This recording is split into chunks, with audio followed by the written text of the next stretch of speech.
किन्नर किसे कहते हैं? मैं देखता हूँ कि लोगों के बीच में किन्नर के जन्नांग के विषय में बड़ी जिज्ञासा होती है। गूगल पर भी लोग इस विषय में खूब सर्च करते हैं, परंतु उन्हें इस विषय पर बहुत सही जानकारी उपलब्ध नहीं है। तो आइए आपको जानकारी देते हैं कि वास्तव में किन्नर के जन्नांग या अंग दिखने में कैसे होते हैं। किन्नरों के बारे में जानकारी। किन्नरों को 3 प्रकार से वर्गीकृत किया जा सकता है। पहला, महिला किन्नर। महिला जैसे किन्नर जिनका स्तन बहुत छोटा छोटा होता है। मूत्र त्याग करने के लिए योनि के स्थान एक गोल छेद होता है। इसे दाढ़ी मूंछ नहीं होती है। साधारणतः महिला किन्नर समाज के सामने खुलकर नहीं आती है और वो महिलाओं के बीच में अपना जीवन व्यतीत कर लेती है। दूसरा, पुरुष किन्नर। पुरुष जैसे किन्नर जो जन्मजात होते हैं, उसके पास अंडकोश नहीं होता है। मूत्र त्याग करने के छोटा लिंग होता है जिसमें तनाव पैदा नहीं होता है। इसे दाढ़ी मूंछ होती है। पुरुष किन्नर नारी के वेश में समाज में खुलकर रहता है। पुरुष किन्नर जमात में रहता है तथा नाच गाकर अर्जन करता है। तीसरा, कृत्रिम किन्नर।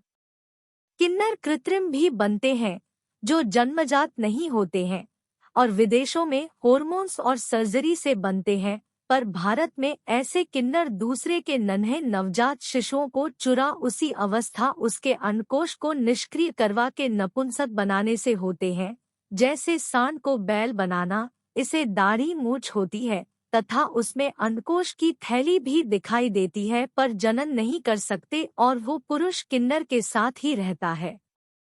आपने देखा होगा किन्नर भी वास्तव में 2 तरह के होते हैं, एक जो पुरुषों की तरह देखता है और दूसरे जो स्त्रियों जैसे दिखते हैं। लेकिन उनके जन्नांगों के विषय में आप बिना देखे कुछ भी अंदाजा नहीं लगा सकते हैं कि उसका स्वरूप कैसा होगा। वास्तव में हिजड़े या किन्नर इंसानों की वह अवस्था है जबकि गर्भ में शरीर के विकास क्रम में किसी एक लिंग का निर्धारण होते होते या तो विकास की प्रक्रिया रुक जाती है या कुछ समय बाद दूसरे लिंग का विकास होने लगता है।